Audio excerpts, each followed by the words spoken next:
Oui, eux par contre sont à poil, hein, les chiens et les chats auxquels on va s'intéresser maintenant avec Hélène Gâteau, notre vétérinaire. Et on a décidé de vous parler d'un problème assez méconnu, mais qui est pourtant très fréquent chez les animaux l'été, notamment les chiens. C'est le danger de l'épillet. Alors c'est une graine sauvage qui pousse dans les jardins, les parcs, les champs, à l'orée des forêts. On va voir précisément en quoi cette plante est dangereuse pour nos animaux de compagnie. Hélène Gâteau, c'est quoi déjà l'épillet? Alors l'épillet, on l'appelle aussi l'espigaou dans le sud de la France. Et en fait, c'est l'épi, la graine de graminées sauvages, donc de hautes herbes que l'on peut avoir dans les prés, comme vous le disiez Thomas, en bordure de forêt, etc. Cette herbe, elle a poussé pendant tout le printemps et tout l'été, et ensuite à la saison sèche, eh bien, elle se dessèche, et puis les petites graines qui sont au bout vont se détacher. Et ce sont des petites graines qui vont s'accrocher très facilement sur nos pulls quand on va se promener à la campagne, mais également très facilement dans le poil des animaux. Et cette petite graine, elle a une conformation un peu particulière. Elle est très pointue à une extrémité et assez large à la base. Et du coup, elle a une particularité, c'est qu'elle va toujours avancer. Elle va finalement toujours bouger et avancer toujours dans le poil et elle avance. Et elle avance, voilà. Parce qu'elle a cette conformation un peu particulière, un peu en fusée, voilà. Et elle est toujours en train de progresser. Et donc, ça peut entraîner beaucoup de traumatismes et de troubles chez les animaux. Alors, on va les voir concrètement. Oui. En quoi est-ce que c'est un danger? Alors, c'est un danger parce que cette graine, soit l'animal va renifler, le chien va renifler dans l'herbe, il va se retrouver avec une graine, un épillet qui va pénétrer dans les cavités nasales, qui va se retrouver sur les poils au niveau des oreilles, qui va parfois, c'est tellement piquant que parfois ça peut même pénétrer dans l'épiderme. Dans la chair, carrément. Voilà, dans la chair et aller en sous-cutané. Et ça peut ensuite entraîner de nombreux symptômes en fonction justement de la localisation de cet épillet. Et tous les chiens sont concernés, les chats aussi? Alors, les chats, c'est moins fréquent, mais les chiens, c'est vrai que août, typiquement, c'est une période où les vétérinaires, on est très, très souvent confrontés à ce type de pathologie. On voit des chiens arriver avec des problèmes d'oreilles, avec des éternuements ou avec des abcès même parfois. Et puis, en questionnant le propriétaire, on se rend compte qu'ils ont fait une balade à la campagne, dans un grand champ, etc., quelques jours auparavant.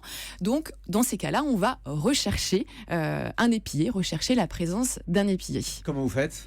Alors, on analyse d'abord les symptômes. C'est-à-dire que si on a un chien qui arrive avec une otite, enfin des symptômes d'otite, c'est-à-dire le chien qui secoue la tête, qui n'arrête pas de se gratter, qui a très mal quand on le caresse au niveau de la tête, on regarde le conduit auditif et qu'est-ce qu'on peut trouver? On peut voir justement un épillet. Carrément dans le conduit de l'oreille. Dans le conduit auditif, parce que au départ, il peut s'accrocher uniquement sur les poils de la face interne de l'oreille. Et puis, comme je vous ai dit qu'il était toujours en train de progresser et d'avancer, il y a un conduit. C'est visible à l'œil nu, Hélène Gâteau?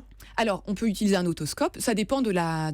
Alors oui, au niveau de la taille de l'épillet, ça fait à peu près 1 cm jusque 2 cm. On peut l'apercevoir soi-même. On peut l'apercevoir soi-même. Mais quand on n'est pas tellement informé justement de ce risque-là, c'est vrai qu'on peut se dire mince, mon chien il éternue, il a attrapé un rhume, ou bien mon chien se secoue la tête, il a une otite, alors qu'au départ il y a un corps étranger et ce fameux épillet qui est présent. Alors le symptôme, quand l'épillet pénètre dans la cavité nasale, là c'est généralement il n'y a pas de doute sur la présence de ce corps étranger, parce que généralement ça arrive pendant la balade, et vous imaginez bien que si on se retrouve avec une graine dans la cavité nasale, forcément on éternue beaucoup, on peut même saigner, le chien peut saigner du nez, et généralement c'est que d'un côté, donc ça ce sont des symptômes qui peuvent alerter de la présence d'un épillet, de ce fameux corps étranger. D'accord, dans les naseaux, dans les oreilles, dans l'œil aussi? Dans l'œil, oui, dans l'œil effectivement. Vous savez, les chiens ont 3 paupières, la paupière supérieure, la paupière inférieure et une 3e paupière. Et généralement, c'est celle qui recouvre de façon latérale l'œil. Et généralement, l'épillet peut aller aussi se loger sous la 3e paupière du chien et entraîner au départ des symptômes de conjonctivite, le chien, l'œil fermé, l'œil qui coule, le chien qui se gratte, qui a mal. Et puis en soulevant cette 3e paupière, on peut trouver un épillet. Donc c'est vraiment un danger, c'est un fléau de l'été, cet épillet. Et comme je vous le disais aussi, il peut parfois pénétrer sous la peau. Et ce qui est assez incroyable, c'est que l'endroit où la peau des chiens est la plus fine, c'est entre les doigts, au niveau des pattes. L'épillet va pénétrer entre les doigts. Et encore une fois, je vous ai dit qu'il avançait tout le temps. Et donc, qu'est-ce qu'il va faire? Il ne va pas rester au niveau des doigts. Il peut remonter le long des ligaments, le long des groupes musculaires. Et parfois, on a un épillet qui rentre au niveau du doigt. Et puis, un abcès au niveau du coude, par exemple, parce qu'il est venu se loger jusqu'à cet endroit-là. Donc, vous imaginez bien que parfois pour les vétérinaires, c'est aussi un casse-tête. On voit un abcès au niveau du coude et puis on se dit mince, qu'est-ce qui se passe? Hop, on voit une petite lésion entre les doigts et on se dit bon bah voilà, il y a peut-être un épillé. Et donc dans ces cas-là, on fait une recherche sous anesthésie générale, bien sûr. Ah ouais, quand même anesthésie générale. Ah oui. On peut le retirer. Ah oui, bien sûr, oui, bien sûr. Alors après, parfois, quand il y a un abcès, ça va nécessiter plusieurs interventions parce que le tissu est tellement endommagé, tellement inflammé qu'à une première recherche en chirurgicale, on ne va pas forcément trouver cet épillé. Donc on donne des anti-inflammatoires, des antibiotiques pour que l'inflammation des tissus diminue.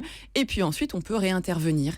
Mais c'est un fléau. Moi, j'ai déjà eu des chiens qui se sont retrouvés avec 3 épillés dans l'oreille. Oh, les pauvres. Donc vous imaginez la douleur que ça peut avoir. Bien sûr, oui. Et puis, c'est une structure végétale qui a de nombreuses couches de cellulose. Donc on pourrait se dire qu'au fur et à mesure, ça se dissout. Mais c'est tellement épais finalement que ça peut mettre plusieurs mois à se dissoudre.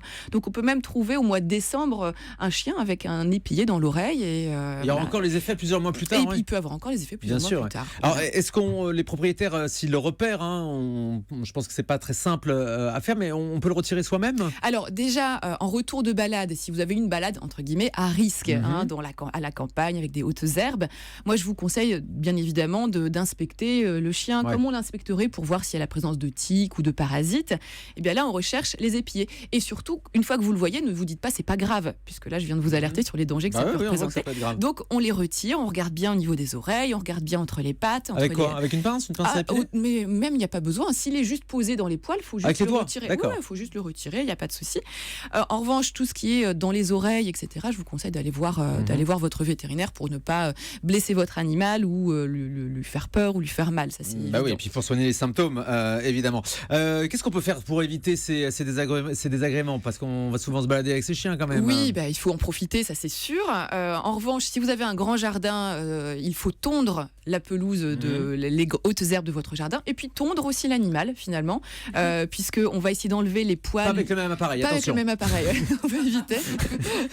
On va enlever les poils, par exemple chez les cockers ou les caniches qui ont des poils sur la face interne des oreilles, eh bien on tond pour éviter que les épillés ne s'accrochent. On peut également tondre le bas des pattes pour éviter tout ce qui en fait peut faire des nœuds au niveau des poils ou ça va s'accrocher. Ça va s'accrocher plus facilement. Donc ne pas hésiter à faire une petite toilette estivale pour tous les chiens qui ont des poils longs ou dans lesquels les épillés pourraient s'accrocher. Ça c'est un conseil que je pourrais donner. Des conseils pour les différents chiens. Les gros chiens sont plus compliqués quand même à toiletter.